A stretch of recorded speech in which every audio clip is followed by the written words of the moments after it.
Worried about American tariffs or Albertans pushing for separation? There's good news. The eventual result could be a stronger, more united, and more prosperous Canada. Moves by United States President Donald Trump to make America great again might make Canada greater too, eventually. For sure, there is pain in the meantime. Free trade with the U.S. has clear benefits that businesses and consumers alike have become accustomed to. But in 2018, Trump imposed tariffs on Canadian steel and aluminum, triggering a trade dispute. Tariffs have again compromised this arrangement, causing economic pain to businesses and consumers alike. On the upside, these challenges are forcing long overdue changes in Canada. Ottawa is dedicating more resources to fight the opioid crisis, secure our borders, and address transnational crime. Rebuilding our military also seems forthcoming, after years of neglect. Ottawa's commitment to increased NATO contributions and defense spending, for example, came directly after U.S. pressure to boost military readiness. These changes should not have required pressure from Trump, but they did. Even better, Canada's underachieving ways have become less acceptable. With free trade with the U.S. in jeopardy, Canadians are asking why there isn't free trade between provinces or more pipelines to bring oil and natural gas to Tidewater. Better late than never.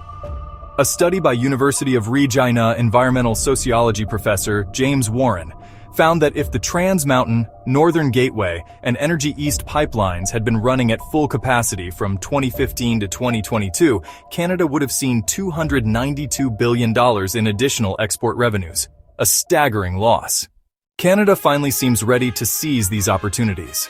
A Nanos research poll found that 6 in 10 Quebecers would support the Energy East pipeline, which would bring Alberta oil to eastern refineries and Atlantic tankers.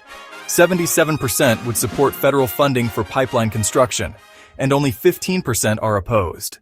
That's good news for Alberta, but bad federal policies still leave the province miffed. Premier Danielle Smith recently made significant demands, saying that whichever prime minister forms government on April 28 has 6 months to respond, or Albertans will vote on independence. Smith wants full access to oil and gas corridors, an end to Bill C-69, tankers allowed off the BC coast, no oil and gas emissions cap, no clean electricity regulations, the return of single-use plastics, an end to the net zero car mandate, industrial carbon taxation left to the provinces, and an end to censorship on energy companies. These changes would unleash Alberta's economy and strengthen the entire country's energy independence and fiscal health. The Premier said Albertans were done subsidizing other provinces that are fully capable of funding themselves. Although neither the Conservatives nor Liberals are eager to change equalization, they may have to. Equalization aims to ensure comparable services across provinces, but political considerations have left it bloated and distorted.